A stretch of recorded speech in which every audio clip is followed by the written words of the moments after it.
Shri Venkateswara gold తాకట్టులో ఉన్న మీ బంగారాన్ని విడిపించి కొనబడును.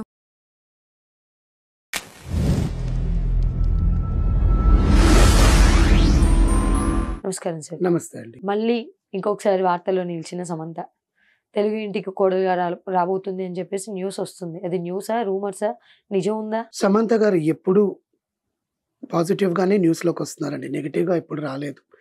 ఎందుకంటే ఆ అమ్మాయి ఈ 15 ఏళ్ల కెరియర్ ని ఎలా మలుచుకోవాలనుకుందో అలాగే మలుచుకుంది. తనకి ఇష్టమైనట్టు తను జీవిస్తోంది. ఒకరి ప్రలోభాలకి, ఒకరి రిస్ట్రిక్షన్స్ కి తను ఎప్పుడు లొంగలేదు. అలాగే జీవనం, అందుకే ఆ అమ్మాయి అంటే చాలా ఇష్టపడతారు జనాలు. You know, as a human being more than an artist. అది కదా మనకు కావాలి. మనిషిగా మనల్ని గుర్తించి, మనిషిగా మనల్ని నమ్మితే చాలు కదా. అంతే కదండి.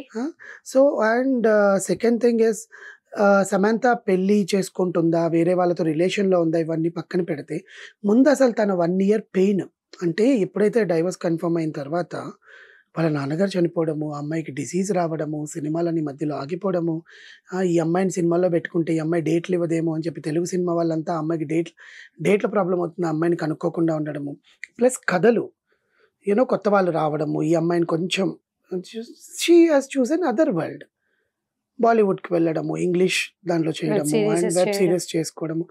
She wants to be an actress, known artist. Recent గా 15 years సక్సెస్ సెలబ్రేషన్స్ చేసుకున్నారు. ఇప్పటికీ నాకు ఆ సినిమా ఎప్పటికీ మెమరీ లాగే ఉంటుందని చెప్తుంది. Even you know most of the people's favourite movie అమ్మాయి చేసావి. అవునండి కదా, ఫస్ట్ ఫిల్మ్ ఆఫ్ హర్. అమ్మాయి సెకండ్ ఫిలిం. యాక్చువల్ గా ఫస్ట్ ఫిలిం ఒకటి రాహుల్ దాంతో చేసింది, రాహుల్ రవీంద్రన్తో చేసింది. తర్వాత తెలుగు కాదు, తమిళ్. తర్వాత తెలుగులో ఫస్ట్ ఈఎంఐ చేసావి. ఆ ఈఎంఐ చేసావే కూడా చాలా అత్యద్భుతంగా ఇప్పటికీ ప్రజల మండల్లో నిలిచిపోయే సినిమాగా తీశారు గౌతమ్ మీనన్ బేసికల్లీ.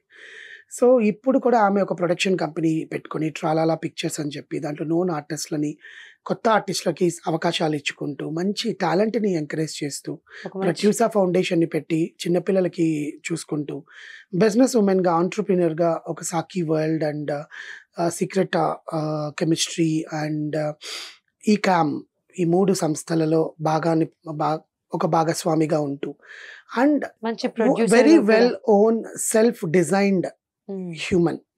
ఓకే, తనని సెల్ఫ్ మేడ్ హ్యూమన్ అనొచ్చు, డిజైన్ కూడా కాదు, మేడ్ అండ్ డిజైన్ కూడా అనొచ్చు. రీసెంట్గా కూడా బిహైండ్ వుడ్స్లోకి ఒక అవార్డ్ కోసం, తన లైఫ్ టైమ్ అచీవ్మెంట్ అవార్డ్ కోసం తను వెళ్తే అసలు ఆమెకుండే ఫ్యాన్స్ ఇంత ఉన్నారా అని అలా షాక్ అయిపోయి నిలబడుకుంటే, సమాంత అని పిలవగానే నేనే, అది నా పేరే ఇవ్వడము. అండ్ అదంతా చూస్తున్నప్పుడు తనకి నేను ఇది కదా నేను కోరుకున్నది, ఎవరో కోసం నా జీవితాన్ని నేను, ఎందుకంటే ఏ అమ్మాయి అయినా అబ్బాయి అయినా అండి, తన మతాన్ని మార్చుకొని, తన కులాన్ని మార్చుకొని, తన రాష్ట్రాన్ని వదిలి ఇక్కడికి వచ్చేసి అందరిని వదిలేసి ఒకరి కోసం వచ్చేసారు అంటే వాళ్ళంత ప్రేమిస్తారు. మళ్ళీ చెప్తాను, ప్రేమలో ఎన్నో గొడవలు జరుగుతాయండి, ఎన్నో కష్ట నష్టాలు ఉంటాయి. ఒక ప్రేమించినప్పుడు అబద్ధాలు చెప్పుకుంటాం, వాళ్ళని మెప్పించడానికి ఎన్నో అబద్ధాలు ఆడతాం, వాళ్ళని సంతోష పెట్టడానికి అబద్ధాలతోనే బతుకుతాము. కానీ ఇవన్నీ చేసేది వాళ్ళ ప్రేమ కోసం. ఆ ప్రేమనే దూరం అయితే సో మన స్వాభిమానానికి మించిన ప్రేమ అవసరం లేదా అనుకున్నారు. అలాంటిది ఆ అమ్మాయి రీసెంట్గా మళ్ళీ నేను లవ్లో పడితే నువ్వు నన్ను జీవితాంతం నన్ను చేపట్టుకు వదలకుండా ఉండగలవా అని ఒక కోట్లు పెట్టడము, లవ్ సింబల్స్ పెట్టడము, వ్యాలంటైన్స్ డే సింబల్స్ అన్నిటికీ. అండ్ ఈ మధ్య రాజ్ నిడుమూరు, తిరుపతి అబ్బాయి, డైరెక్టర్, ఫ్యామిలీ మ్యాన్, సిటాడెల్ అలాంటి వాటిలు తీసిన డైరెక్టర్తో ఈ అమ్మాయి ప్రేమలో పడింది అనడము, వాళ్ళిద్దరు చేతులు చట్టాపట్టలు వేసుకుని తిరుగుతున్నారని వార్తలు వస్తున్నాయి. కానీ BFF best friends for ever అనుకోవచ్చు. మేబీ వాళ్ళిద్దరి మధ్యన రిలేషన్ నిజంగా ఉంది అని వాళ్ళు ఒకవేళ చెప్పగలిగితే బెటర్. ఎందుకంటే ఆయన కూడా మ్యారీడ్ యాక్చువల్గా. I don't know whether he is divorced or not. ఆయన కూడా మ్యారీడ్, ఒక పాప కూడా ఉంది ఆయనకి. యాక్చువల్గా ఆయన డైవర్స్డ్ కాదనుకుంటున్నాను, చాలా మంది డైవర్స్డ్ అని రాస్తున్నారు కానీ but I don't think so, is a divorcee.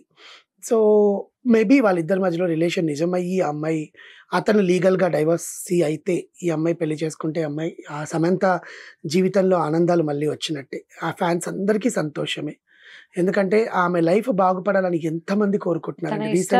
తన అభిప్రాయాలకి మనం కూడా విలువివ్వాల్సింది తప్పనిసరి. సమంత గుడి కట్టి రోజు ప్రసాదాలు పూజలు కూడా పెడుతున్న రోజులు చూసాం మనం, గుర్తుందా? నరసరావుపేటలో జరుగుతుంది ఇది. అలాంటిది అమ్మాయిని ఇంత అభిమానాన్ని చూరగొన్న సమంత ఫ్యూచర్లో ఆమె లైఫ్ కూడా ఇలాగే అందంగా తీర్చిదిద్దాలని ఆ దేవుని మనస్ఫూర్తిగా కోరుకుంటున్నాను. పెళ్లి డేట్ ఫిక్స్, పెళ్లి వార్తలన్నీ కూడా రూమర్సేనండి, వాళ్ళే చెప్తారు. కానీ ఒకవేళ నిజంగా వాళ్ళిద్దరి మధ్యన రిలేషన్ లేకపోతే మన లింక్ పెట్టి తప్పవుతుంది. అందుకని అవునండి. నేను చెప్పట్లేదు.